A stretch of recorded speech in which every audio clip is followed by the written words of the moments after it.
Hey everyone, welcome to another episode of the HopCast. All right, thanks for coming back, everyone. I'm Brett Chmielewski. My name is Ken Hunnemeder. And I'm Charlie Drews. Back again. Can't stay away. Can't get rid of me. Rex and Effects. Can't get rid of me. He heard we were doing a wild, and he wild on over.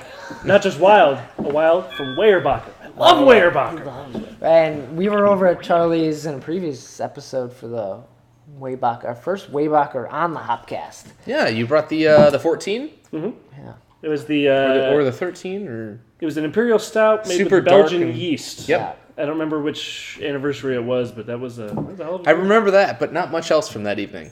I think Weyerbacher's your hair of the dog.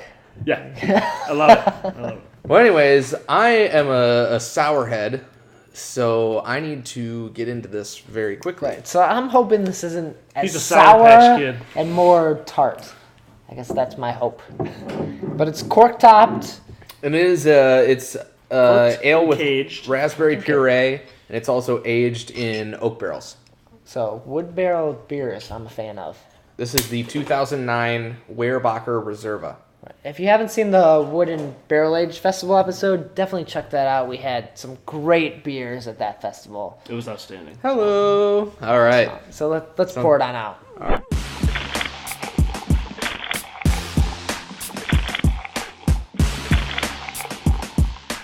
All right, so that poured out cherry or ruby. Well, it's the raspberry. Yeah.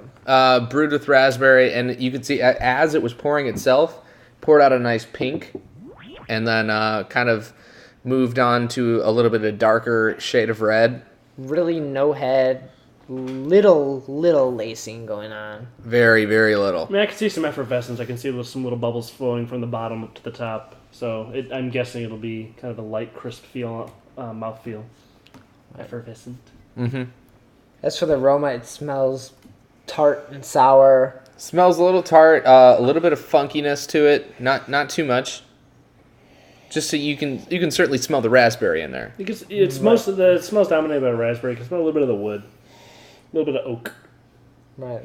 Let's give Hiding it in a there. try. I'm guessing it's going to taste more like oak than it smells.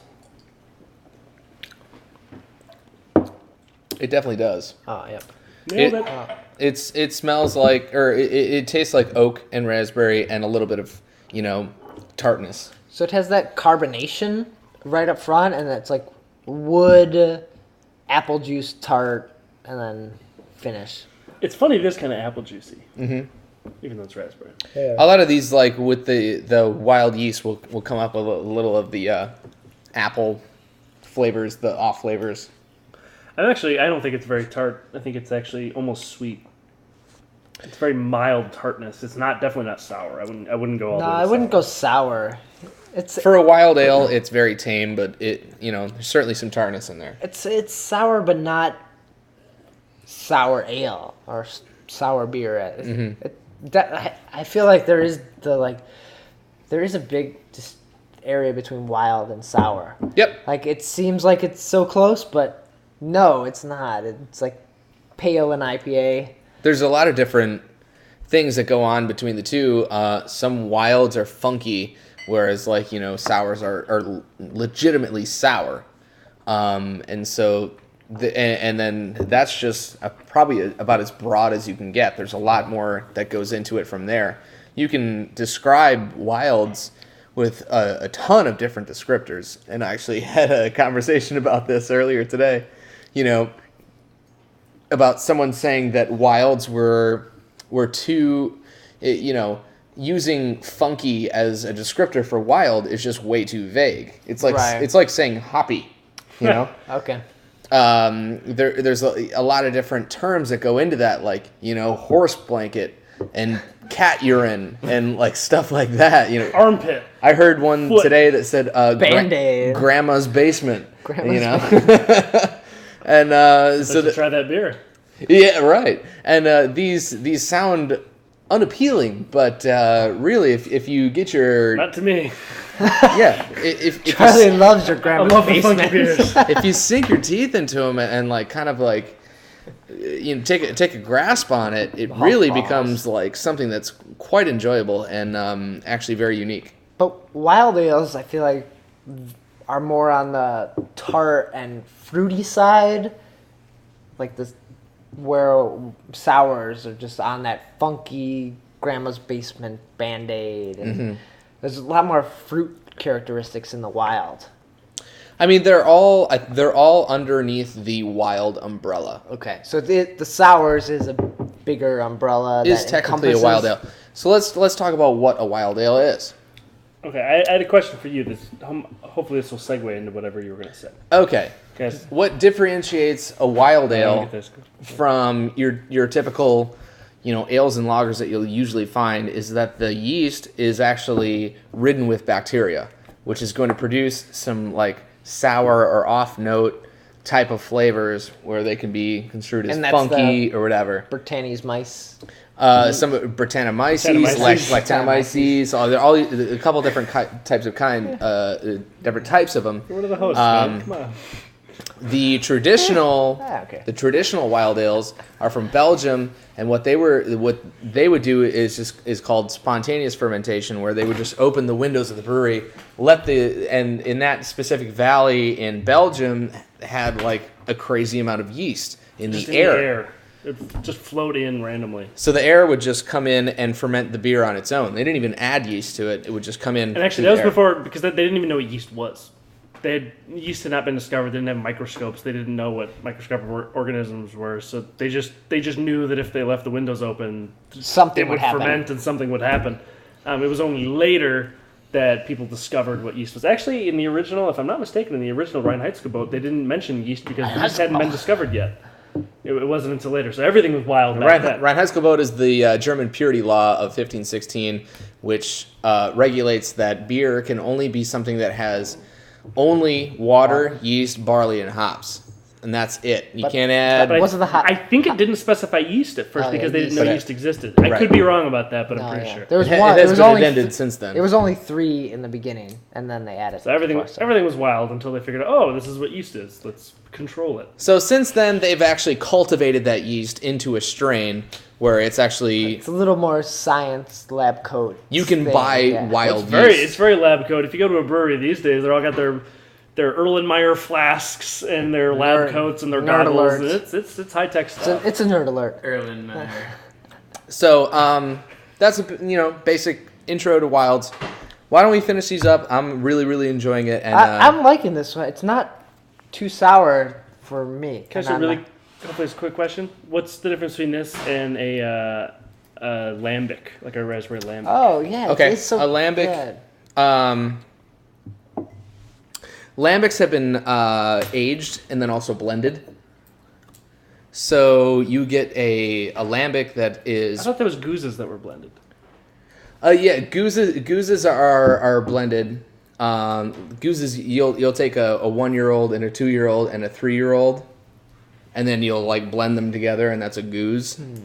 Lambics are like, sometimes they'll take like some oak, and this is also like not always the case, but sometimes you'll take the same beer that's oak aged and then blend them back together again. Oh.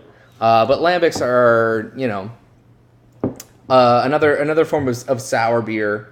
Oftentimes in America, we think of them as being like just the fruity stuff that you see, like your raspberry, like and your cherry, really sweet stuff, right? Your apple and all this stuff. But they can be sour. But lambics can be like absolutely sour, no fruit whatsoever. Yeah. But just another form of sour. So this is not all that different from a framboise or raspberry lambic. That's the same taste characteristics to me. Same right? It's general ballpark. Yeah, I mean it's a raspberry sour. So yeah, cool. Well, let's finish these up and then move on to beer number 2, which we haven't declared yet. Yes, I do declare there is a second beer. All right, thanks a lot. All right, so we finished off the wild, and then we kind of thought about what would go well with the style, and we've gone for a saison. Yes. So it's the saison. It's tough because saisons can be a number of different things, and We're hoping this is more on the funky side. Basically, that's what we'll say. And this is from Pretty Things in Massachusetts.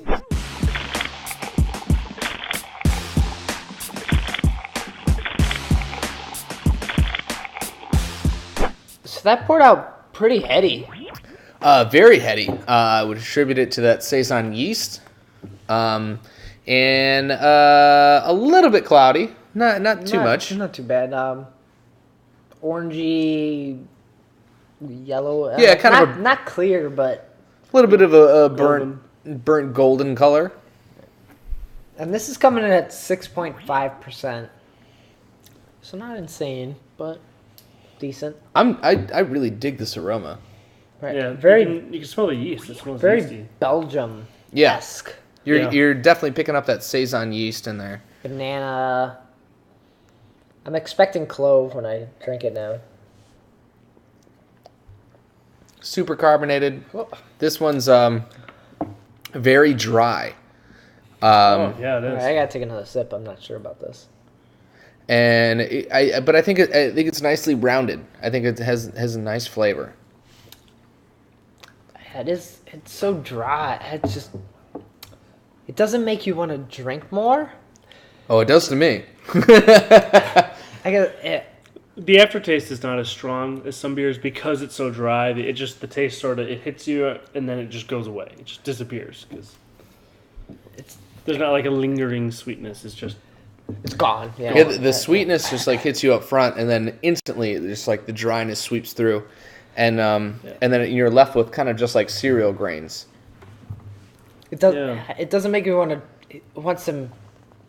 It makes me want to refresh my mouth, but not with what I just drank. It's like I could go for some water now. Wow, I want to drink something else. Yeah. No, I actually I dig it. I'm digging it. It's certainly not great, but it's good. But for a saison, that's fair. what's missing here? It doesn't feel saison-y.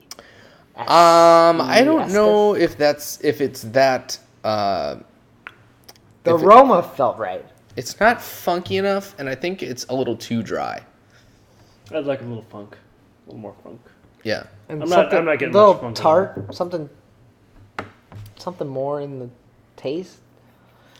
I don't think it necessarily needs to be tart to be a good saison,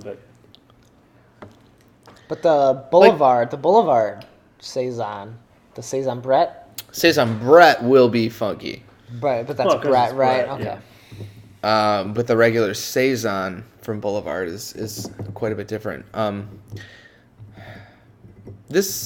I feel like the flavor is there initially, but it's so dry that it just washes away. And I like really dry beers, but I think this may be too dry. Kind of too dry. Yeah. Yeah. I agree. We're just kind of left with nothing. Yeah. Yeah. Certainly not bad. It's good. No. But I mean, we're picking it apart pretty harshly, but right. I guess it's almost like you ate something and it sucked away the moisture from your mouth. That's what. Yeah, my mouth almost feels dry. So you feel chalky a little bit? Yeah. Almost as if we had smoked something and made our mouths feel dry. I don't know what does that. Of course you don't. I've heard. Wow. But the aroma is really good. And I enjoy the smell. I enjoy the beer, just not like, not something I would, throw my panties at or anything like that, Ken wears panties. My name is Larry David. I happen to enjoy wearing women's panties. Shut up! Larry David, you watch? Larry David's going to pop up on the Ustream. What? Stealing my bits?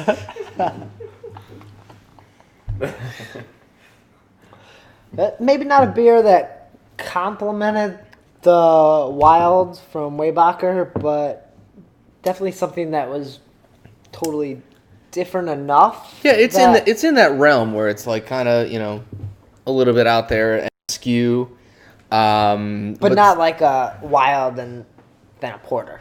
It was in the same. That would be too ridiculous. Yeah, yes, it was in the same ballpark, but it was definitely different enough where it's like, I'm not drinking that. but I'm drinking. I mean, it's a golden ale where the yeast plays an important role in the flavor, and that's true of both a wild ale and of a saison. That's what it seems like. So I don't know the brewery, but I'm gonna think they're pretty new, and they're still working out stuff. If that's the case, I think they have a good start. That's all I can say. Right. Pretty good beer. I would definitely try something else from these guys. Absolutely. And they do Absolutely. have at least 4 I saw when I was at Boomax. So this just happened to be the one I picked up. They had the saison Brett. I was like, well, I'm gonna try something new. I totally would have got got that. But I had to try something new, right? We're screwing up, Brad. What? Come on. What a jerk. What a jerk. But big thanks for watching and everyone who's watching on the live chat while we're Thanks doing to this the live episode. chat. Yeah, the live chat, we love you guys. And if you're new to the HopCast, or actually this is new to all of us because it's the first time we've done it, we're on Ustream now. So we're doing live video. We're filming. This will be edited. It'll go on the internet later.